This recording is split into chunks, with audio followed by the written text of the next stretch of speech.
큰 음녀, 큰 음녀. 네, 우리 요한계시록 17장에는 또 이제 큰 음녀가 나오지요. 이제 대접 재앙의 이제 한 부분인데요.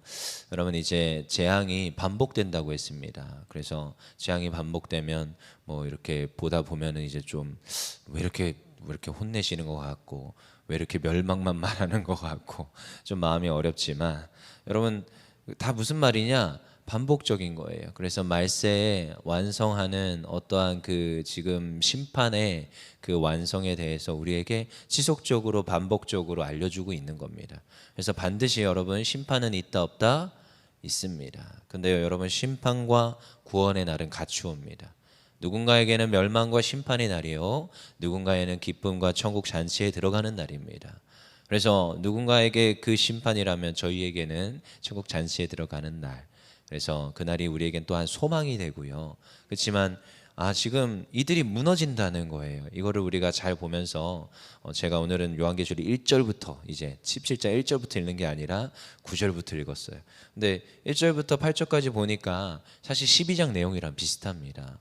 그래서 뭐 음녀라는 이제 특징으로 이제 나오지만 이제 그 여인이 이제 음녀다라고 나오지만 여러분 왜 근데 꼭 여자만 갖다가 그럽니까? 라고 이제 반발할 수도 있겠는데 여기도 보니까 지금 남성이 몇 명 없습니다. 저 포함해봤자 셋밖에 안 되네요. 이렇게 많이 오셨는데 근데 여성성을 하는 게 아니고요. 12장에 가면은 저희가 기억하십니까? 사탄 마귀가 결국 일어났고 결국 이 마귀가 이 지금 여인의 아들을 공격한다고 그랬어요. 그래서 제가 얘기했지요. 마귀의 역사. 그래서 그런 창세기부터 시작하여 요한계시록까지 마귀의 역사만 담은 책이 있다고 했습니다. 그래서 마귀가 얼마나 간계하고 그 아들이 못 태어나게 방해하는지. 그래서 그 못 태어나게 방해했던 사건들 뭐 모세 이야기라던가 대표적으로 그리고 예수님이 탄생했을 때라던가 아무튼 그때도 왜 이렇게 그 지금 동방 박사들을 지금 야 그 아이가 태어나면 나에게 알려라 뭐 하려고요? 죽이려고. 그러니까 사탄 마귀는 항상 눈을 부릅뜨고 그 지금 여자의 아이가 안 태어나게 하는데 집중하더라는 거죠. 그래서 그 끝내까지 쫓아가가지고 괴롭히는 그 존재가 누구였어요? 여자의 아이를 괴롭히는 사탄. 근데 여기에서는 여인은 이제 메시아를 낳고 그리스도를 낳을 존재였지만, 근데 오늘은 또 음녀라고 하죠. 음녀는 또 사탄 마귀의 또 이제 대행자요 사탄을 가르치고 있습니다. 그러니까 여성성을 말하는 게 아니고요. 그때는 이제 여자가 교회라고 했지만 오늘은 사탄 마귀다. 그래서 이들이 뭘 하고 싶은 거냐? 자꾸 모방하고 싶고 너희가 생각하고 너희가 믿는 그 하나님, 너희가 따르는 그 교회를 자꾸만 모방하고 싶고 어떠한 우리로 하여금 헷갈리게 하고 넘어지게 하는. 그러니까 마귀의 특징이 나오는 겁니다. 자꾸 누굴 닮고 싶어요. 하나님의 그 자리를 침탈하고 하나님 세우신 교회를 어떻게든 무너뜨리고 우리로 하여금 헷갈리게 해서 넘어지게 하는 존재. 여러분 요거를 잘 기억하면 됩니다. 그래서 왜 여인이야 하면서 하지 마시고요. 그런 특징들이 있다라는 것을 우리가 좀 유념하여서 볼 때 이 17장의 말씀들이 좀 깨달아지고 알아지는 좀 있습니다. 그래서 1절부터 쭉 보니까 사실은 뭐 다 이미 7대접 가운데 이 지금 음녀의 특징들이 나옵니다. 우리 한번 1절 읽어볼까요? 1절 시작. 또 7대접을 가진 7천사 중 하나가 와서 내게 말하여 이르되 이리로 오라. 많은 물 위에 앉은 큰 음녀가 받을 심판을 내게 보이리라. 음녀가요 그 지금 받을 심판이 있다라는 거예요. 악한 마귀가 결국은 심판을 받게 되고 이제 완전히 마지막을 선고를 당하게 되는 거죠. 근데 그 음행하는 자가 어떤 일을 했어요? 우리 2절 3절 읽어볼까요? 시작. 땅의 임금들도 그와 더불어 음행하였고 땅에 사는 자들도 그 음행의 포도주에 취하였다고 또 성령으로 나를 데리고 광야로 가리니 내가 보니 여자가 붉은 빛 짐승을 탔는데 그 짐승의 몸에 하나님을 모독하는 이름들이 가득하고 7머리와 10뿔이 있으며. 여러분 이게 특징이 나오지요. 벌써 붉은 용이 떠오르고요. 그리고 그 붉은 용 그리고 뭐 짐승의 몸에 하나님을 모독하는 이름이 가득하고 7머리 10뿔 다 지금 사탄 마귀의 특징들이라고 했습니다. 왜 7이라는 숫자를 쓰고 10이라는 숫자를 쓴다고 했지요? 완전 숫자를 자꾸만 모방하는 거예요. 하나님의 숫자입니다. 사실 7. 창조의 완성 7일. 그리고 열, 10이라는 특징, 또 12라는 또 하나님 좋아하시는 숫자들이 있어요. 성경에는 계속 보니까. 그러니까 지금 계속 사탄 마귀는 이것을 모방하고 계속적으로 하나님의 자리를 침탈하는 존재로 계속 말하고 있습니다. 그리고 그 여자는 무엇을 대적해요? 하나님을 모독하는 이름들이 가득하대요. 그렇죠? 그만큼 악한 마귀의 특징들이 잘 나타납니다. 근데요, 여러분, 이 지금 또 이 존재가 9절에 가봅시다. 9절 시작. 지혜 있는 뜻이 여기 있으니 그 일곱 머리는 여자가 앉은 일곱 쌍이요. 그렇죠? 이제 이 여자가 사탄 마귀라는데요. 이 음녀가 사탄 마귀라는데 또 어디에 앉았어요? 일곱 지금 짐승의 그 머리 위에 앉았는데 그 일곱 머리는 여자가 앉은 일곱 산이래요. 산. 그래서 이 일곱 산이 무엇일까? 이제 많은 이제 신학자들이 뭐 대입을 하는데 보통은 이제 로마로 이제 우리가 많이 해석을 합니다. 하지만 우리 시대 가운데 로마적 해석은 조금 이상하지요. 근데 이제 현대 신학자들은 또 이제 뭐 다른 나라들을 막 자꾸 대입합니다.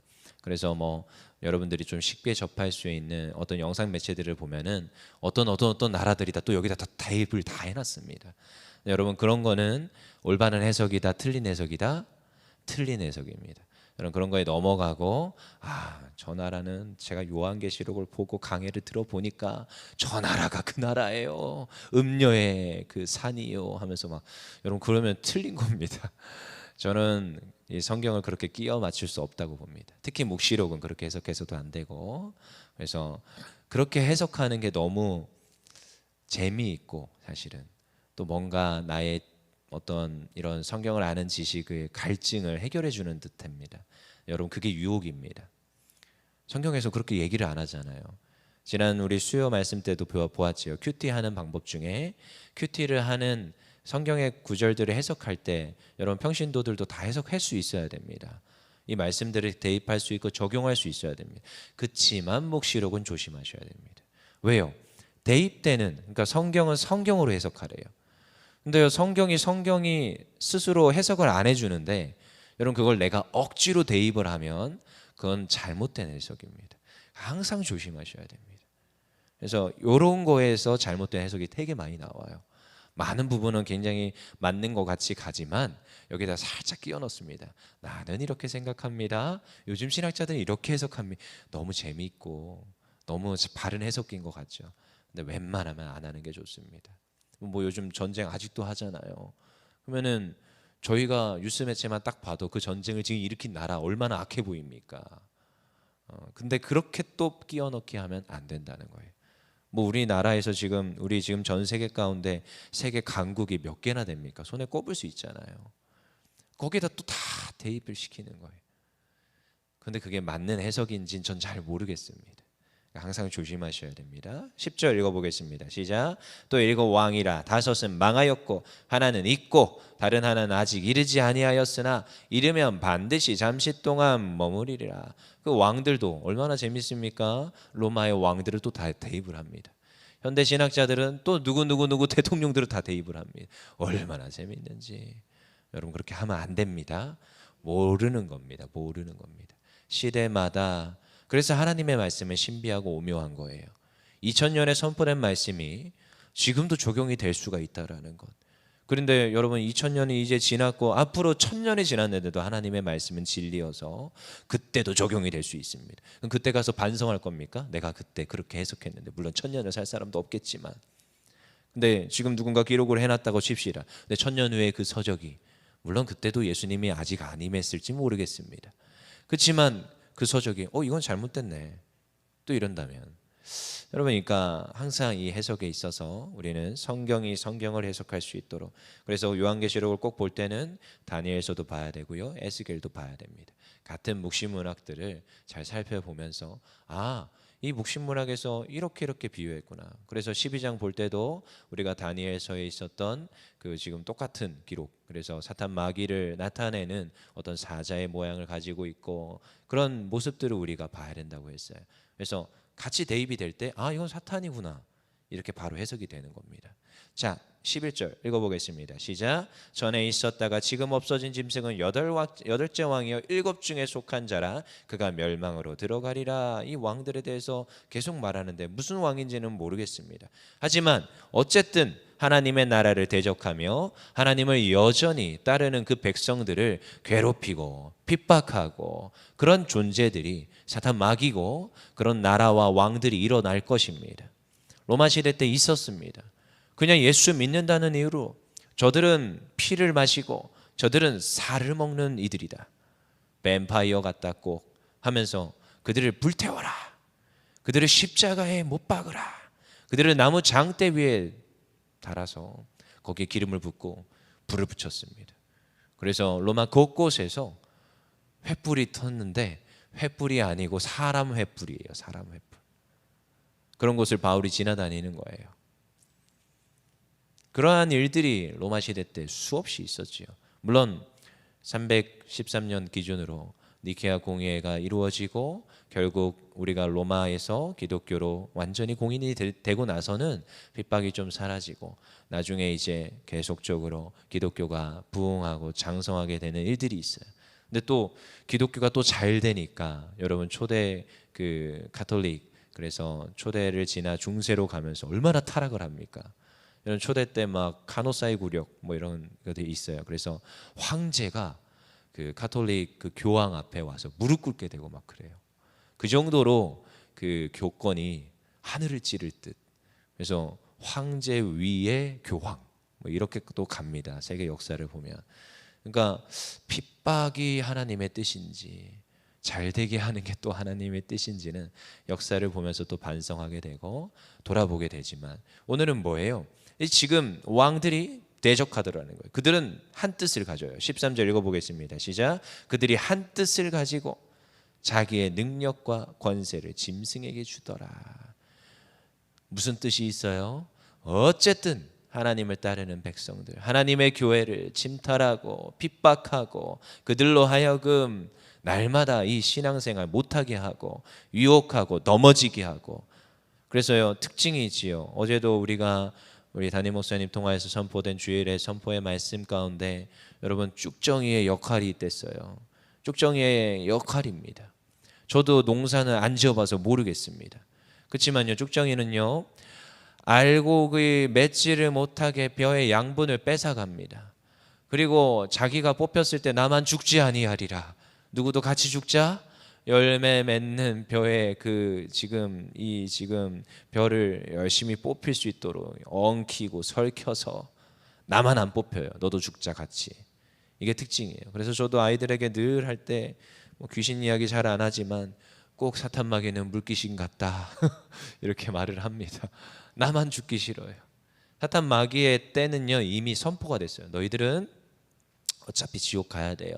마귀는요 그냥 어차피 지옥 가야 돼요. 그래서 예수님 오셔서 이렇게 사역하실 때도 마귀가 헐레벌떡 쫓아와 가지고 아직 때가 이르지 아니하는데 어찌하여 오셨습니까? 그때는 무슨 때인지 아십니까? 지옥 갈 때입니다.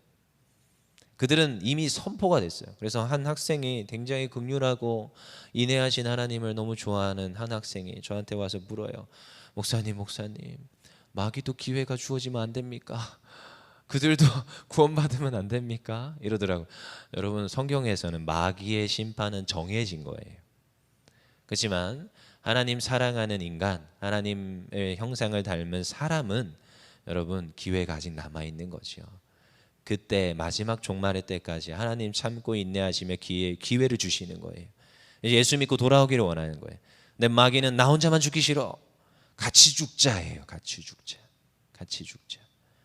그들의 특징입니다. 그들은 한 뜻을 가지고 있어요. 그들의 일입니다. 그래서 어쨌든 교회를 다니는 주의 성도들을 계속 발목을 잡고 쓰러져라.